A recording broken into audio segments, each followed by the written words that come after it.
और 3 किस्त मेरा पैसा ले गया, उसमें जमा ही नहीं किया। और कहने गए तो बोलेगा ऐसे आता है तो करेंगे, तो ठीक है उसको कहेंगे आपको क्या सबूत है क्या है सर। कभी उससे पर्ची मांगते थे तो कभी हम लोग को पर्ची देता नहीं था, कहता था कि छोड़िए ना मैसेज आ जाएगा।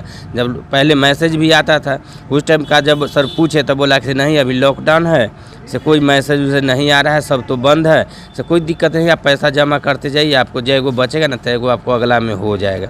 करते करते सर मेरा पैसा लेकर अब जाते हैं तो कंपनी वाले के पास, वो कहता है वो तो काम छोड़ के चला गया, काम छोड़ के चला गया। हम कहे भाई काम छोड़ के चला गया तो मेरा पैसा क्या हुआ, तब आप समझिए। हम कहे भाई आपका आदमी था और हम समझे, तो हाँ आप ना समझिएगा तो कौन समझेगा। तो आप फिर आप भेजते थे कि उसको पैसा के लिए, तब पर भी सर हम लोग को बलगला के बार बार टरिया के और परेशान किया जा रहा है। ऐसे नहीं आपको पैसा देना ही होगा, आपका गाड़ी सीज कर लिया जाएगा, यह कर लिया जाएगा, वह कर लिया जाएगा। तो यह 406 420 का यह मामला बनता है और वह एजेंट के खिलाफ भी यह मुकदमा बन रहा है। और साथ ही साथ में जो फिनांस कंपनी है, चूँकि कर्मी तो फिनांस कंपनी का ही है, तो इसमें क्या इस चीज़ से हम लोग दरकिनार नहीं हो सकते हैं, चाहे इस बात को हम अलग नहीं कर सकते हैं कि क्या इसकी बात की माने है कि जो फिनांस कंपनी है वही इस टाइप का लोग को बहाल कर लिया हो, गलत लोग को बहाल कर करके ग्राहक का शोषण कर रहा हो। तो उसमें जितना दोषी इसमें एजेंट हैं तो कम दोषी फिनांस कंपनी भी नहीं है, दोनों दोषी हैं। और जब ये बता रहे हैं कि इनके पास में मोबाइल का कॉल रिकॉर्डिंग वगैरह है तो उस पर तो इमीडिएट FIR होना चाहिए।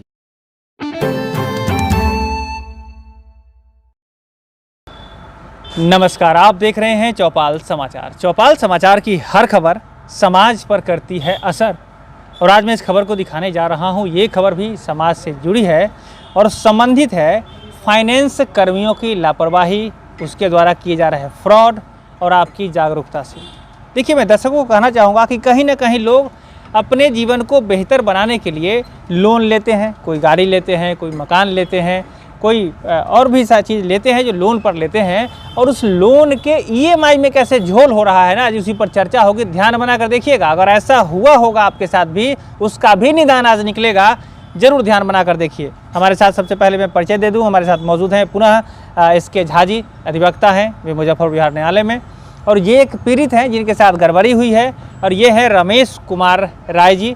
ये भी जो है समाज से जुड़े हुए ही लोग हैं, और आज इन्होंने अपनी जो दुखद बात समस्याएं बताई है उसको लेकर ही चर्चा होगी। बहुत बहुत स्वागत है आपका सर। जी बहुत बहुत धन्यवाद सर, सभी दर्शकों को मेरा प्रणाम जी। रमेश जी, आपका भी स्वागत है। नमस्कार सर।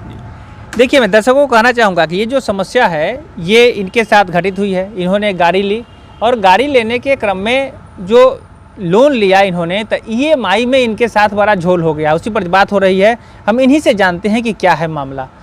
बताइए क्या है मामला रमेश जी, जो आप इस समस्या में। सर हम गाड़ी लिए थे ना, तो उसका लोन उसका हम जमा कर रहे थे प्रति माह। जब ये लॉकडाउन 22 मार्च को लगा था ना पूर्ण लॉकडाउन, तो हम 20 मार्च को उसको पैसा दे दिए किस्ती का भी, और 20-18 को ऐसा ही देते ही थे हर बार। तो उसको बुला के फ़ोन करके दे दिए, फ़ोन करता था दे दिए, और उसको दे दिए। हमको बोला कि से ठीक है देते जाइए।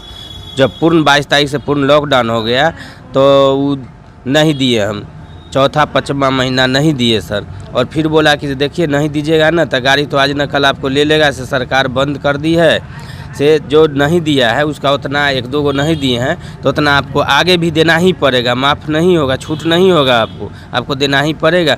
से किसी तरह दे दीजिए तो ठीक रहेगा।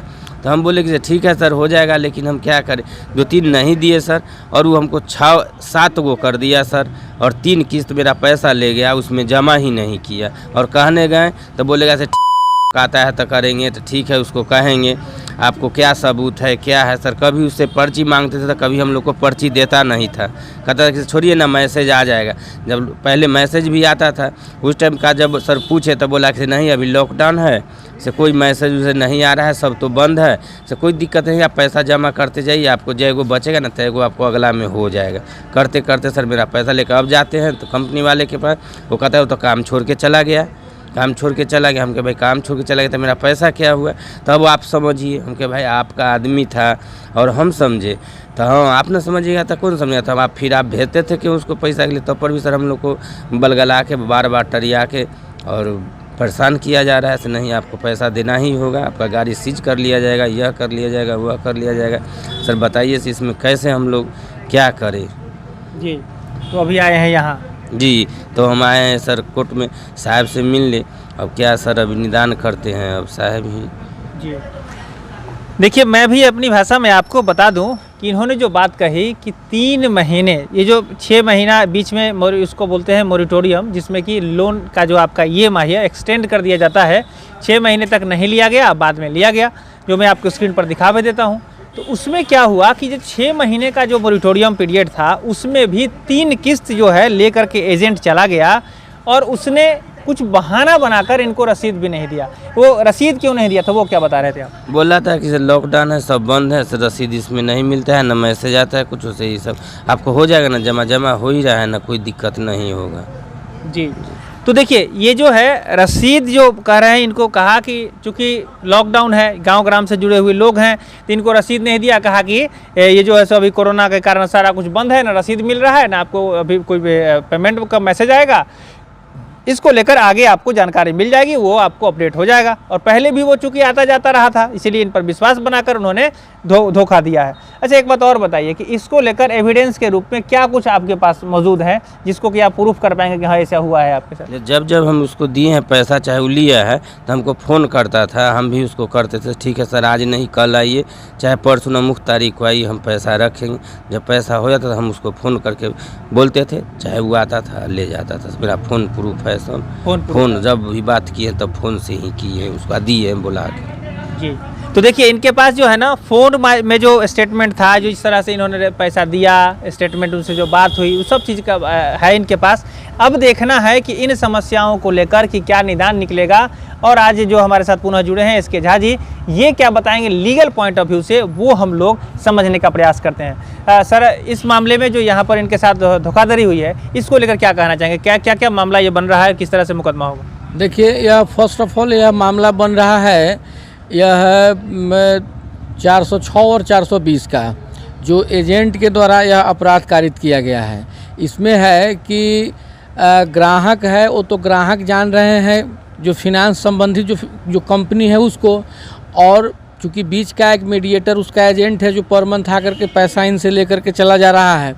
लेकिन अब उस एजेंट पर ग्राहक ने काफ़ी विश्वास कर लिया, तो यह अमानत में खयानत हुआ और उनके साथ विश्वासघात हुआ। तो यह 406 420 का यह मामला बनता है और वह एजेंट के खिलाफ भी यह मुकदमा बन रहा है। और साथ ही साथ में जो फिनांस कंपनी है, चूँकि कर्मी तो फिनांस कंपनी का ही है, तो इसमें क्या इस चीज़ से हम लोग दरकिनार नहीं हो सकते हैं, चाहे इस बात को हम अलग नहीं कर सकते हैं कि क्या इसकी बात की माने है कि जो फिनांस कंपनी है वहीं इस टाइप का लोग को बहाल कर लिया हो, गलत लोग को बहाल कर करके ग्राहक का शोषण कर रहा हो। तो उसमें जितना दोषी इसमें एजेंट हैं, तो कम दोषी फिनांस कंपनी भी नहीं है, दोनों दोषी हैं।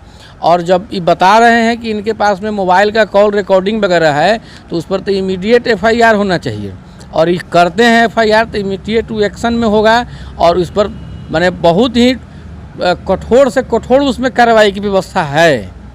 जी, तो अब देखिए बात पहले जागरूकता पर आती है कि आप लोगों को भी जागरूक होना है। अगर कहीं आपके भी मोरिटोरियम पीरियड में, लॉकडाउन पीरियड में किसी एजेंट ने अगर बिना रसीद दिए हुए पैसा लिया है, तो उसको लेकर आपको स्टेटमेंट निकलवा कर देख लेना चाहिए कि वो पैसा कंपनी के पास जमा किया कि नहीं। दूसरी बात ये आती है कि अगर इस तरह का मामला है और आपके पास ठगी हो गई है, तो मैं स्क्रीन पर सर का नंबर दिए देता हूँ। ये एक्सपर्ट हैं, क्योंकि इंश्योरेंस में, साथ ही साथ जो फाइनेंस कंपनी के जो लीगल मामले हैं उसमें, और ये मानवाधिकार से लेकर के जो मामले बनते हैं उसमें भी एक्सपर्ट हैं। आप इनसे ज़रूर संपर्क कर लीजिए।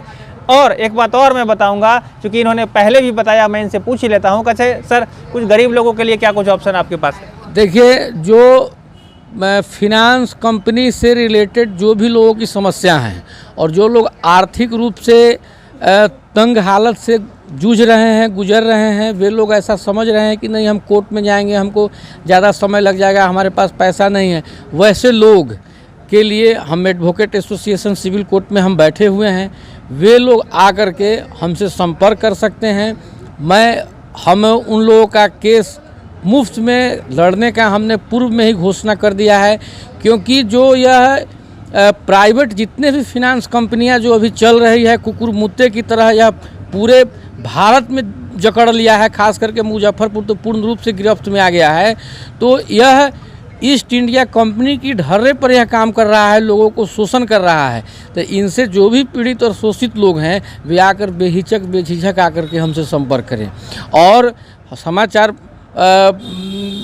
के माध्यम से भी वो लोग आकर के जुड़ें और कहीं पर भी उन लोगों को दिक्कत होती है आप उनको बताएं, आपका मुकदमा हम फ्री ऑफ कॉस्ट में लड़ेंगे। जहां तक होगा हम लोग लड़ने के लिए तैयार हैं, लेकिन इस प्राइवेट फिनांस कंपनी जितने हैं उस पर एकदम हर हाल में उसकी काम ट्रांसपेरेंसी वाला काम होना चाहिए, जो काम उसका दिखना चाहिए। ऐसा हो नहीं रहा है क्योंकि गांव देहात में खास करके यह समस्या इतनी तेज़ी से बढ़ गई है कि लोगों को लालच दे करके 5,000 में मोटरसाइकिल ले देंगे, 1,000 में दे देंगे, 10,000 में दे देंगे। लोगों को लोक लुभावन प्रचार करके, लोगों को सब्जबाग दिखा करके यह प्राइवेट कंपनियां इतनी लोगों को लूट रही है जिसका कोई हद हिसाब नहीं है। कोई आदमी 30 किस्त दे रहा है तो उसे 50 किस्त मांग लिया जाता है, कोई आदमी 50 किस्त दे रहा है तो उसे 60 किस्त मांग रहा है। मतलब यह लोन आखिर कब सधेगा, किस वक्त यह लोन ख़त्म हो गया, न यह प्राइवेट कंपनी को पता है न ही ग्राहक को पता है। ये तो स्थिति बनी हुई है। अब जैसे रमेश जी का मामला है, अब रमेश जी की मामला पर अगर हम लोग सोचें तो इन्होंने विश्वास किया कंपनी पर, एजेंट पर, एजेंट इनका पैसा लेकर के बीच में चला गया। अगर वह एजेंट अगर इस बात को अगर सोचते होंगे कि नहीं हम तो पैसा लेकर चलेंगे तो कहीं तक आगे तक बढ़ नहीं पाएंगे, लेकिन न्यायालय का दरवाज़ा हर व्यक्ति के लिए हर समय खुला हुआ है। तो अगर वैसे लोग अगर इस प्रकार का अगर सुनते हैं, समझते हैं, तो यह उनकी भूल होगी। इसलिए भूल होगी कि उनकी रिकॉर्डिंग मोबाइल में है और अगर संबंधित फिनांस कंपनी अगर उनका एड्रेस पता नहीं बताती है तो संबंधित कंपनी को भी हम लोग पार्टी बनाएंगे। जब वो खुद फंसेंगे तो बताएंगे ना कि भाई एजेंट कौन है, उनको बताना पड़ेगा कि एजेंट कौन है, हम किसको डिप्यूट किए थे। तो आजकल अभी ऐसा सिस्टम चला हुआ है कि प्राइवेट कंपनी इस टाइप के लोग को कहीं जोड़ करके रखे हुआ है कि उससे उसका वो ग्राहकों का आर्थिक शोषण करे, आर्थिक उसका दोहन करे, अब भयक्रांत कर देता है। रोड पर लोग जा रहा है, इलाज कराने के लिए जा रहा है, परिवार में आदमी मर गया हुआ है, लोग जा रहा है दाह संस्कार के लिए और उस स्थिति में जाकर के गाड़ी जब्त कर लेता है। ये तो हालत बन गया हुआ है जी। तो अब ये नहीं चलेगा, इसीलिए नहीं चलेगा कि लोग, जनता जागरूक हो गई है। और आप दर्शकों से भी हम कहेंगे अपनी जागरूकता का परिचय दीजिए, इस वीडियो को शेयर करिए कि आज जो इस मायूसी हालत में बैठे हैं रमेश जी, इस हालत में आप ना आ जाएं। मैं ये कहना चाहूँगा, इस वीडियो को शेयर करिए और तमाम वो कंपनी जो कि इंश्योरेंस और ये जो आपके फाइनेंस को लेकर लोगों का दोहन और शोषण करती है, उनको भी सतर्क होना पड़ेगा। क्योंकि देश में कानून है, भारत का संविधान है और इसके खिलाफ जो जाएगा उस पर तो कार्रवाई होनी निश्चित है। और ये आप मत समझ लीजिए कि रिसिप्ट अगर आपने नहीं दिया है तो आप बच जाइएगा ये कानून की जद में। कहते हैं ना कि कोई भी गलती करता है लोग तो कोई ना कोई एविडेंस छोड़ ही जाता है। क्या सर, क्या कहना चाहेंगे? कानून के हाथ बहुत लंबे होते हैं। जहाँ पर आपका इंची टेप और फीता लेकर के अगर कोई आदमी अगर बैठे अगर सोचे कि नहीं हम इसको नाप लेंगे तो यह उस व्यक्ति की बहुत बड़ी भूल होती है। इसलिए कि भाई जहाँ से एक सिविलियन या एक एडमिनिस्ट्रेशन या एक बहुत बड़ा से बड़ा एक क्या कहते हैं उसको सफ़ेद पोशाक धारक, जहाँ पर वो सोचना बंद कर देते हैं, वहाँ से हमारा काला कोट सोचना शुरू कर देता है। तो इसलिए अब है कि हम लोग भाई न्यायालय में हैं, हम लोग न्यायालय के लिए कार्य कर रहे हैं। तो हम लोग जो है सो कोर्ट के advocates are the officers of court, हम लोग जान रहे हैं कि भाई इसमें कितना पावर है, क्योंकि सब कुछ तो मैं ही हूँ। तो संविधान में, तो संविधान से टक्कर लेने के लिए किसी को अगर कोई अगर सोचता है तो यह उसकी व्यक्ति की बहुत बड़ी भूल होती है। तो ऐसी बात नहीं है कि रमेश जी के मामले दब जाएंगे, दबा दिए जाएंगे। अगर रमेश जी वैशाली से चल करके अगर मुजफ्फरपुर अगर आ सकते हैं तो निश्चित रूप से है कि यह यहाँ से और भी आगे जा सकते हैं। और यहाँ से हमारा जो सिस्टम है, जुडिशरी का जो भी सिस्टम बना हुआ है, बिल्कुल फेयर और एकदम अप टू डेट एकदम बना हुआ है। इसमें सिर्फ ज़रूरत होती है एक जेल वाले व्यक्ति का, जिस व्यक्ति के अंदर में एक जील जिस दिन जग जाता है, निश्चित रूप से है कि जजमेंट उस व्यक्ति के फेवर में होता है। जी।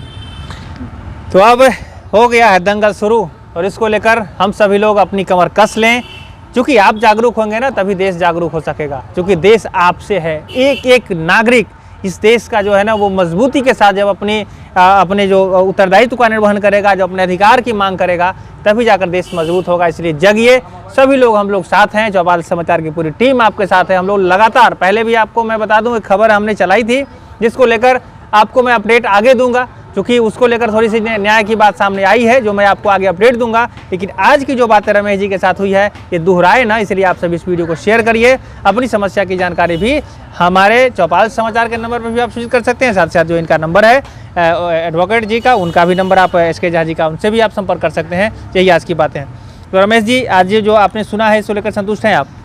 जी सर, बस ऐसा है, कुछ होगा, मेरा न्याय मिलेगा। चलिए, हिम्मत से जमा हो रहिए और न्याय मिलेगा, क्योंकि आप दर्शक भी हमारे साथ हैं। तो आज के लिए बस इतना ही। बहुत बहुत धन्यवाद आपका। जी धन्यवाद सर, और सभी दर्शकों को मेरा सादर प्रणाम। जी, दर्शकों को भी बहुत बहुत धन्यवाद। आगे से हम लोग आते रहेंगे, और हम आपसे पुनः आग्रह करेंगे इस वीडियो को शेयर करिए, और उस फाइनेंस कंपनी के वो कर्मी जिन्होंने इनके साथ घपला किया है ना, सावधान हो जाइए। आपके पास कानून का वो हाथ आएगा जहां से आप पकड़ करके सीधे जेल में रहिएगा, उसके लिए प्रक्रिया चालू होगी। तो इसके लिए बस इतना ही। मैं अभिषेक आनंद, चौपाल समाचार के लिए धन्यवाद।